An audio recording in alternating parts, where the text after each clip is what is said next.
Terima kasih pemirsa, Anda masih bersama kami dalam siaran interaktif Pendidikan Guru Sekolah Dasar bersama saya Daniar Bahar, dan juga kami masih membahas tentang model-model desain pengembangan kurikulum bersama dengan Bapak Dr. Rusman MPD dari Universitas Pendidikan Indonesia Bandung, dan juga kami masih menerima partisipasi Anda pemirsa untuk memberikan pertanyaan bisa melalui telepon atau SMS. Baik, kita tadi sudah sampai kepada 4 desain kurikulum ya Pak ya, bisa saya sebutkan ada desain kurikulum disiplin ilmu, desain kurikulum berorientasi pada masyarakat, desain kurikulum berorientasi pada siswa, dan desain kurikulum teknologis ya begitu.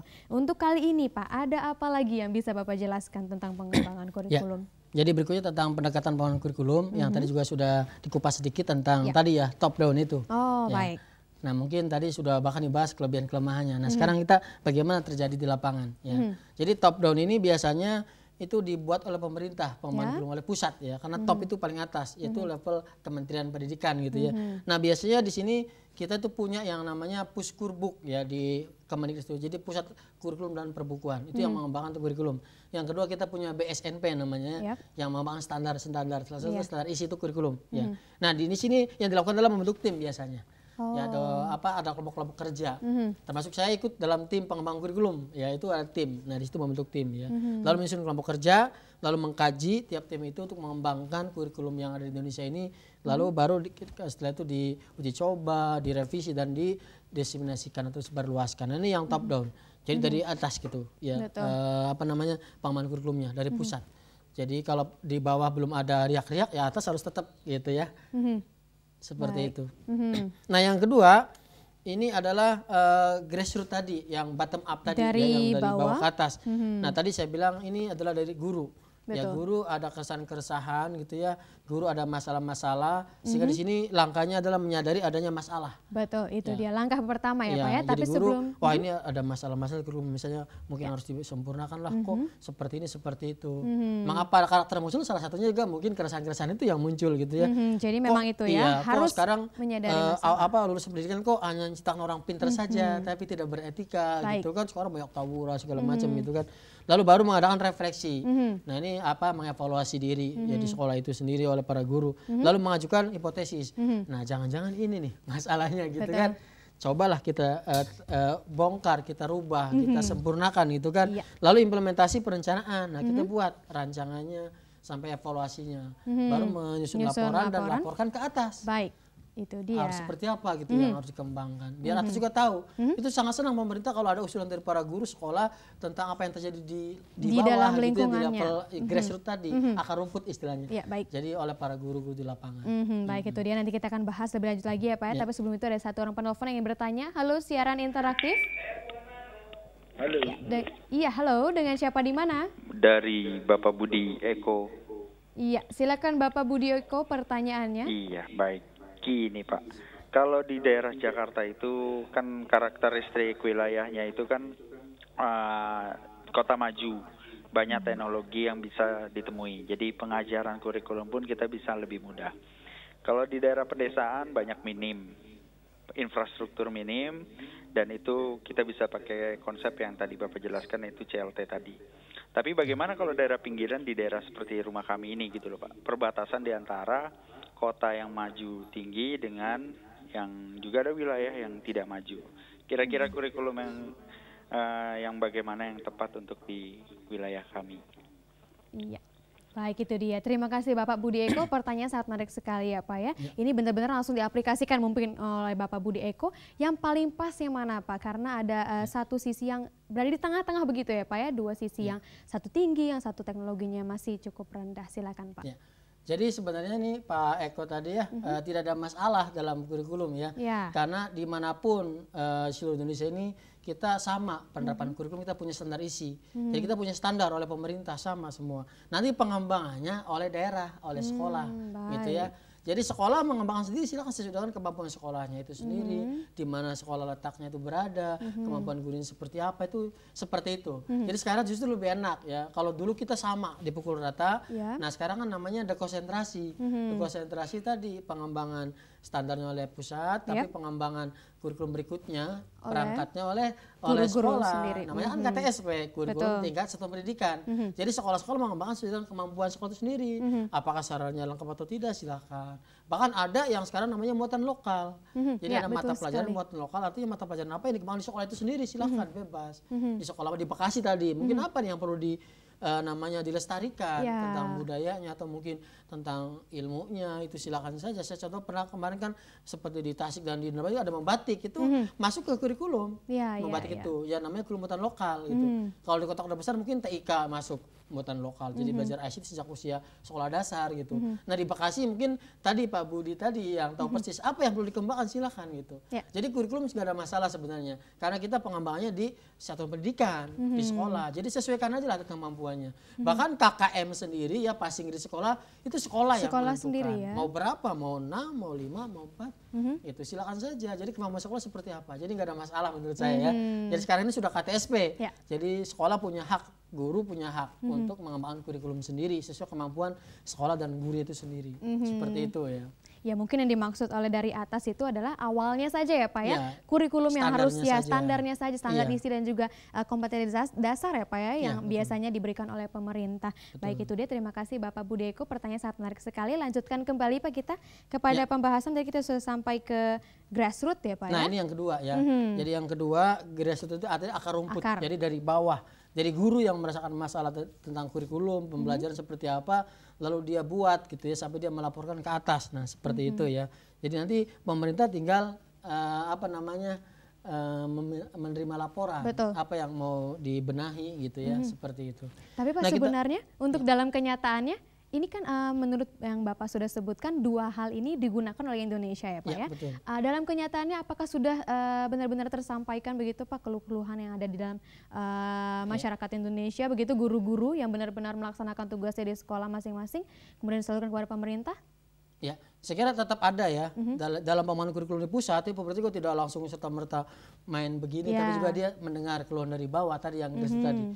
Mungkin juga minta laporan dari kepala dinas seluruh Indonesia. Nanti kepada juga kan ke kepala sekolah, ke pengawas, itu kan pengawas ke kepala sekolah juga ke guru. Jadi itu juga sudah dilakukan sebenarnya. Jadi harapannya ya pengembangan di atas itu tidak mentah di bawah. Ini juga aspirasi dari bawah. Jadi memang gabungan dari dua-duanya itulah jadi akan lebih harmonis gitu ya. Pusat mengembangkan tapi juga keluhan dari bawah tadi grassroots tadi. Ini yang terjadi. Makanya kebanyakan tidak ada benturan kan, kita jalan gitu. Tapi kalau pemerintah hanya sepihak, ya pasti akan ada benturan. Makanya grassroots juga penting. Suara-suara dari bawah tadi, dari kepala dinas ke pengawas, kepala sekolah sampai ke guru gitu. Jadi itu akan ada.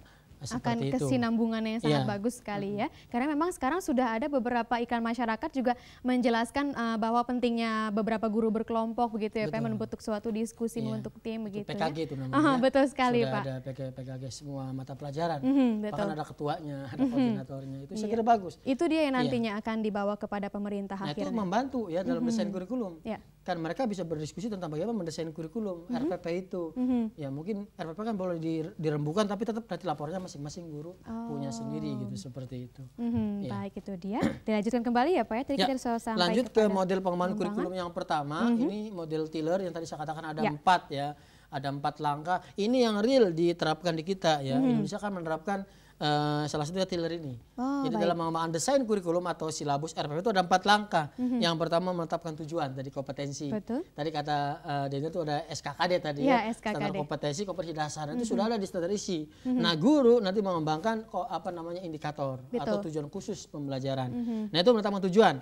Itu guru akan mengembangkan tujuan, itu indikator dari tujuan yang tadi, yang standar isi SKKD tadi ya. Semua mapel punya SKKD setiap pertemuan. Nah itu kembangkan menjadi indikator tujuan khusus yang lebih operasional, terukur dan seterusnya ya. Yang minggu lalu sudah saya katakan ada KKO, ada satu kemampuan gitu ya, ada ABCD itu sudah saya kira masih sudah tahu itu ya, yang PGSD.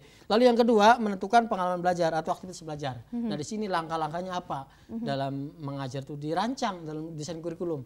Seorang guru menetapkan materinya apa yang akan dipelajari oleh siswa. Dia Ya. akan mencari bahan-bahan sesuai dengan tujuan yang sudah ditetapkannya. Baik. Nah itu ya, sekarang alhamdulillah dengan teknologi ICT ini, informasi Betul. ini, wah namanya bahan ya, aktivitas belajar itu berserakan di internet. Tinggal betul mencari, sekali. memilih-memilah gitu ya. Nanti sampaikan di kelas melalui berbagai macam pendekatan, strategi, metode. Nah seperti yang dilihat di gambar ini ya.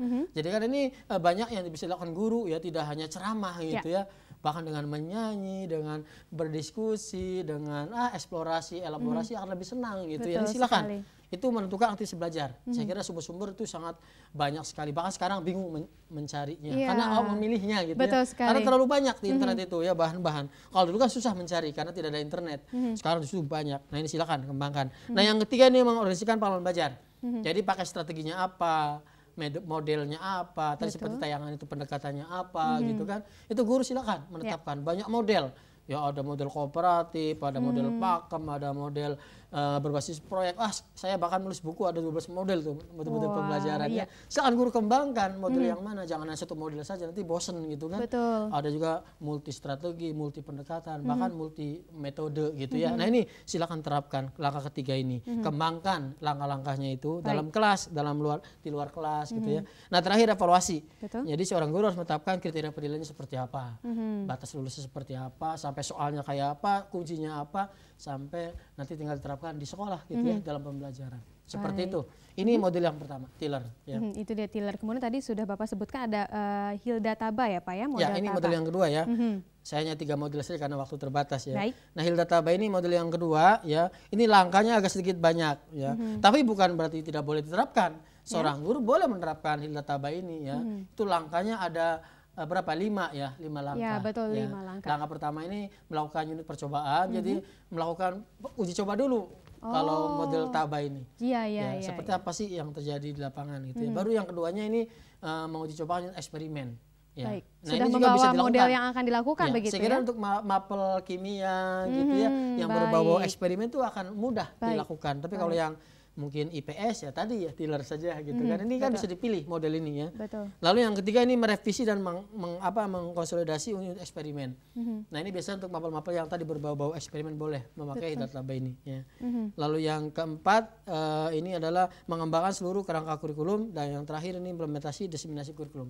Jadi ke 5 langkah data ini juga bisa diterapkan. Bahkan dalam riset ya, tesis, disertasi ini suka banyak mengembangkan untuk di prodi pemahaman kurikulum. Ini data ini itu ya bisa dikembangkan. Baik, itu dia ya perbedaan. Mungkin sebenarnya sama saja ya Pak ya. Ya, untuk tetap mengarah dari ke sana ya, ke desain langkah-langkah tadi. yang pertama. Baik, itu dia. Kemudian dilanjutkan kembali Pak untuk yang terakhir. Yang terakhir Ada ini apa? namanya model Oliva ya, ini salah ketik Olivia. Harusnya model Oliva ya. Oliva, Oliva baik. ini ada 6, lebih banyak Lebih banyak lagi. langkahnya ya. Ini yang pertama ada rumusan filsafat Ya. ya. Nah ini lebih hebat lagi, itu akarnya dari pendidikan tentang filsafat. Betul. Ya kita filsafatnya Pancasila, falsafatnya ya kita harus mengakar kepada sana, Pancasila. Jadi pendidikan harapannya mengarahkan siswa dari yang berketuhanan sampai yang berkeadilan gitu ya. 5 sila itu landasan filosofis kita. Itu dirumuskan dalam desain kurikulum Oliva ini. Betul Jadi sekali. kurikulum harus masuk kepada falsafah bangsa. Berarti benar-benar masuk sekali ya. Mata Makanya pelajaran apapun harus seperti itu Iya, bisa saya juga kira semua negara menggunakan kan ya. punya falsafah masing-masing ya. Betul sekali. Kita punya Pancasila ya, kembangkan pendidikan melalui Pancasila itu Pancasila sendiri itu gitu tadi, ya. baik. Lalu yang kedua rumusan tujuan umum. Nah ini saya kira sama dengan tadi. Ya. Ya, ini kalau sekarang namanya SKKD gitu ya, umum ini. Lalu yang kedua dijabarkan tujuan khusus, namanya sekarang indikator. Kalau dulu namanya tujuan pembelajaran khusus ya, yang sudah ada operasional tadi. Baik. Nah baru yang keempat ini desain perencanaan. Jadi situ sudah mulai ada langkah-langkah yang Ya. harus disusun oleh guru. Nah baru keempat itu pelaksanaannya seperti apa, dan keenam adalah evaluasi. Setelah evaluasi mungkin ada revisi dan balik lagi seperti itu muter ya. Muter selalu Ini ya. Oliva modelnya seperti itu. Dan ini untuk ketiga hal ini harus dilakukan di awal atau mungkin setiap kita harus mengajar harus melakukan ini terus menerus begitu Pak? Ya, jadi yang namanya desain kurikulum itu dilakukan sebelum mengajar. Oh ya, baik. Sebelum mengajar. Jadi semua guru itu membuat yang namanya desain kurikulum ini. Betul sekali. Namanya Untuk secara perangkat keseluruhan kurikulum. 1 semester seperti itu ya Pak ya? Iya. Baik, itu Seperti dia. itu. Terima kasih Bapak, sudah menarik sekali ya Pak. Kita juga sudah sampai kepada tipe, model dan juga desain-desain bagaimana mendesain pengembangan kurikulum ini. Kalau begitu Pak, kita tutup pertemuan kita pada kali ini dengan sedikit kesimpulan Pak. Ya. Silahkan. Jadi kesimpulannya para mahasiswa PGSD seluruh Indonesia atau para guru yang menyaksikan siaran edukasi ini. Betul. Jadi bahwa seorang guru dalam membuat kurikulum, membangun kurikulum itu ada model-model desainnya ya. Tadi sudah dijelaskan ada banyak model yang bisa dikembangkan, yang kami sampaikan hanya 3 saja karena waktu yang terbatas.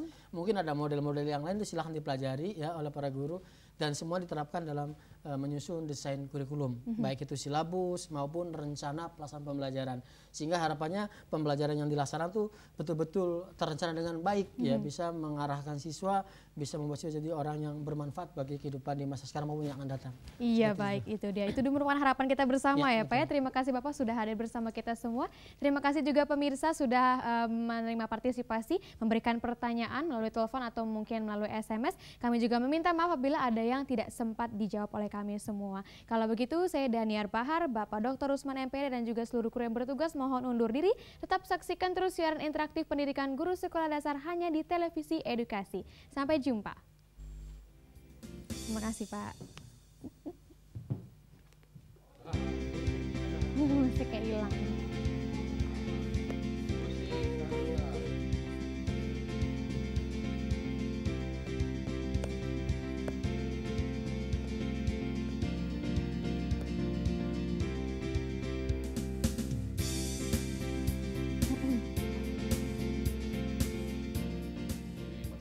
Jadi Mikisi.